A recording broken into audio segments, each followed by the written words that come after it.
बहनों जान लू गायिका देश से बहुत बड़ा आफत आवे वाली चिल्ली गिरे वाले चिल्ली देश से गिरे वाली बहे भैया ये बहनों ये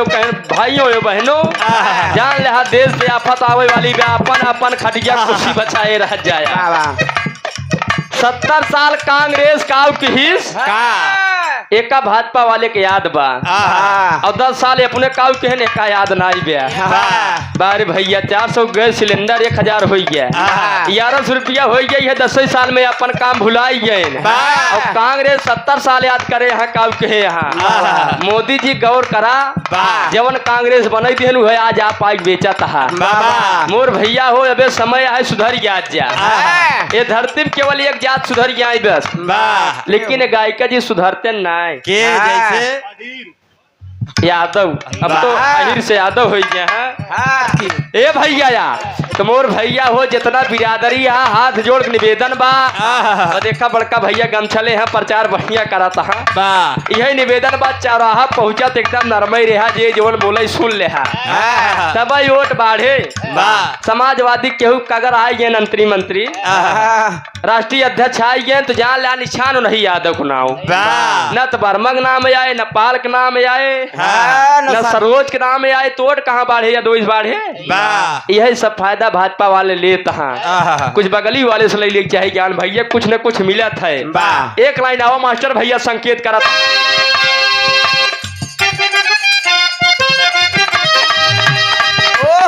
भाइयों या बहनों 2024 में कोई गलती नहीं कोई भूल नहीं आजा आजा आजा सब के साथ आजा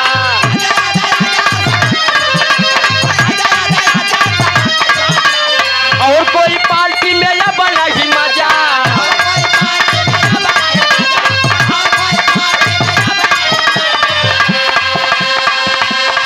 सुनाओ निशान साइकिल पे माताओं एवं बहनों का चुनाव निशान साइकिल किसान भाइयों का चुनाव निशान साइकिल अरे चुनाव निशान साइकिल पे बटन दबाना फटाफट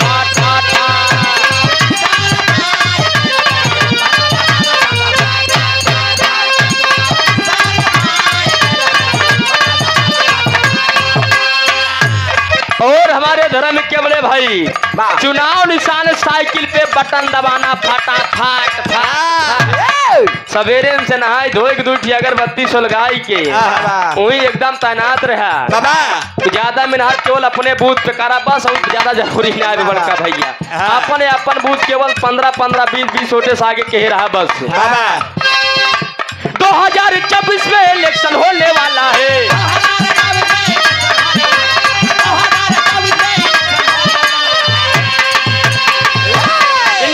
बंधन का जलवा निराला है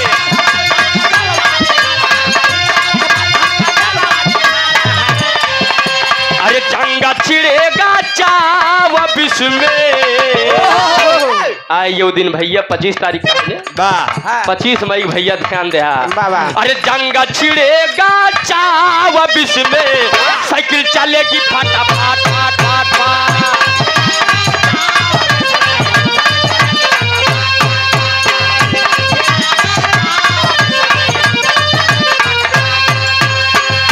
अरे मेरे जान मुलायम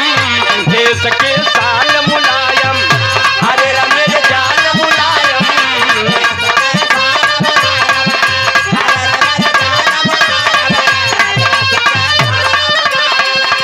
अरे मेरे जान मुलायम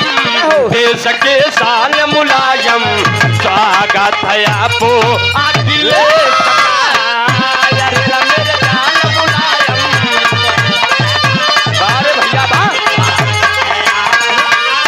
जरूरी अगर संविधान बचावे बा कुछ न कुछ याद सबका करे पड़े संविधान खतरे में है भाइयों यो बहनों हिंदू खतरे में है बाबर यहाँ राज कई चला गया हिंदू खतरे में नहीं रहा अंग्रेज यहाँ राज कई चला गया हिंदू खतरे में नहीं रहा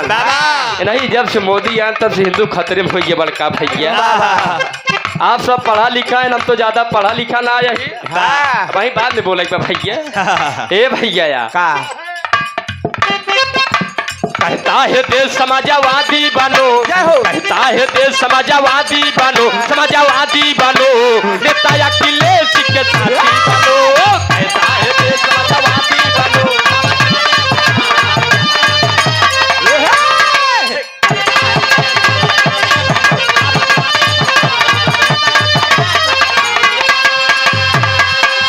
मुल्कू हमारा तभी होगा आबाद, बोलो साइकिल जिंदाबाद, बोलो बोलो जिंदाबाद। इसके विरोधियों से बागी बनो, इसके विरोधियों से बागी बनो, अरे बागी बनो, नेता अखिलेश के साथी बनो, इसके विरोधियों